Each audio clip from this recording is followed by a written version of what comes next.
The morning announcements crackled to life. Usually just lunch menus or pep rallies, but today felt different. The principal's voice was calm, but there was a long, uneasy pause. You could hear a pin drop in every classroom. Something was off. We exchanged nervous glances. The principal's voice tightened. We have an unexpected staff change today. A new substitute teacher will be joining us. His name is Mr. E. Blackwood. The way he said the name, it sounded like a warning, not a welcome. He'll be covering various classes. Behave yourselves, but exercise caution. This was not the usual pep talk. Students, this is an unusual situation. Remain observant. Report anything out of the ordinary.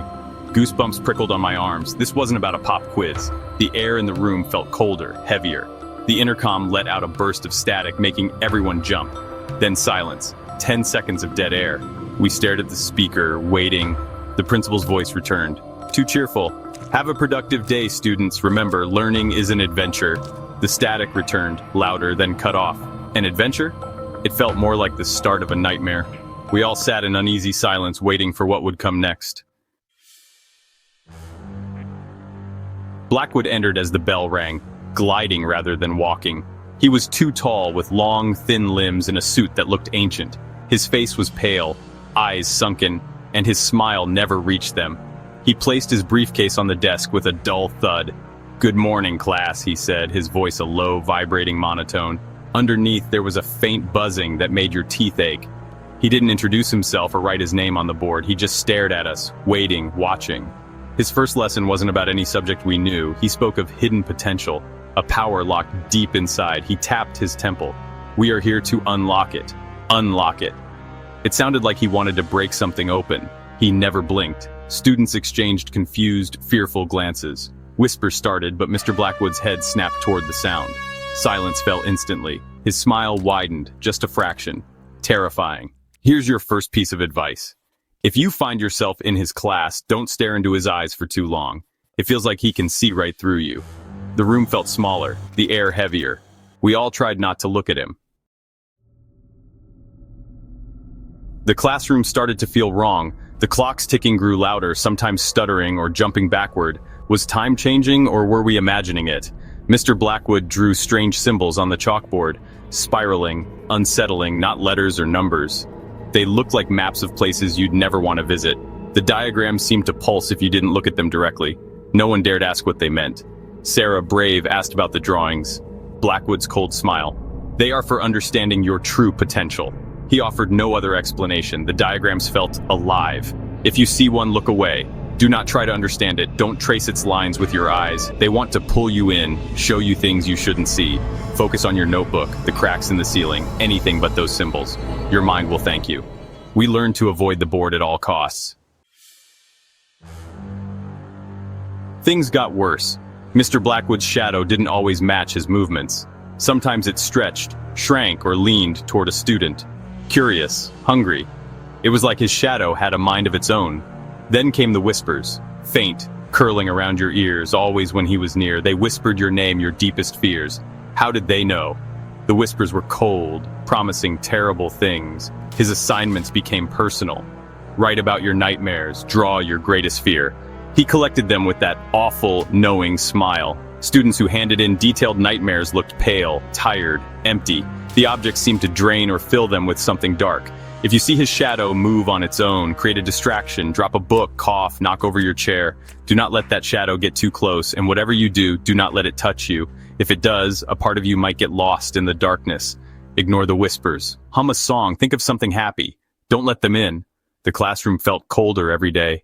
We all watched the shadows, terrified. Survival meant staying alert and never being alone with the darkness. We learned to fear the silence. One Monday, Mr. Blackwood started giving out gifts. He glided down the aisles, placing strange objects on desks. A tarnished locket, a jet black feather, a cold, smooth stone. These weren't ordinary gifts. They pulsed with dark energy. The locket whispered to Amy, the feather made Tom shiver. My stone felt like it was watching me. We didn't want these things, but Blackwood just smiled if we looked at him. Students who kept the objects changed. Amy grew withdrawn. Tom became angry. Others turned distant or empty.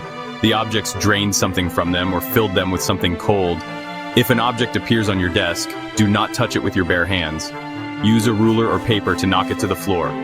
Do not pick it up, kick it away, get away from it. If you can, alert a trusted adult.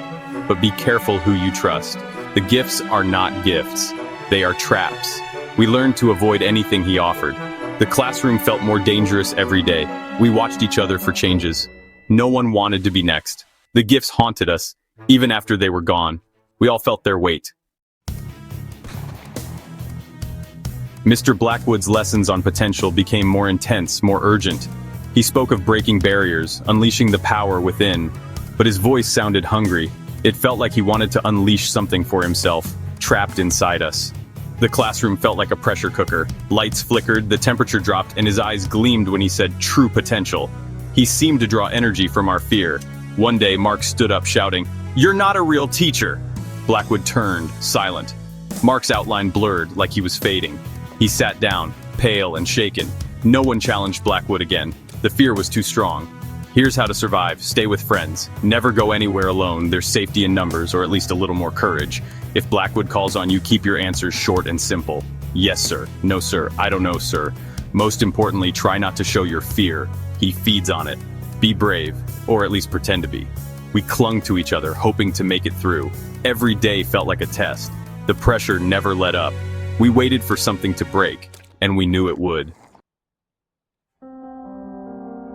Suddenly, the school intercom crackled back to life, louder, filled with static and panic. It wasn't the principal, it was a terrified woman's voice. "Students, listen!" The static hissed, her words broken, but the fear was clear. "It's Blackwood. He's not what we thought. The containment, it's breached. He's unleashing..." A heavy crash, a gasp, then a scream. Blood freezing, nightmare fuel. We stared at the intercom, frozen. The woman's voice returned, barely a whisper. "He wants your potential. Don't let him. Run. Get out." A wet, tearing sound, then a guttural growl, not human. The intercom went dead. Silence, heavy with terror. The classroom door creaked open.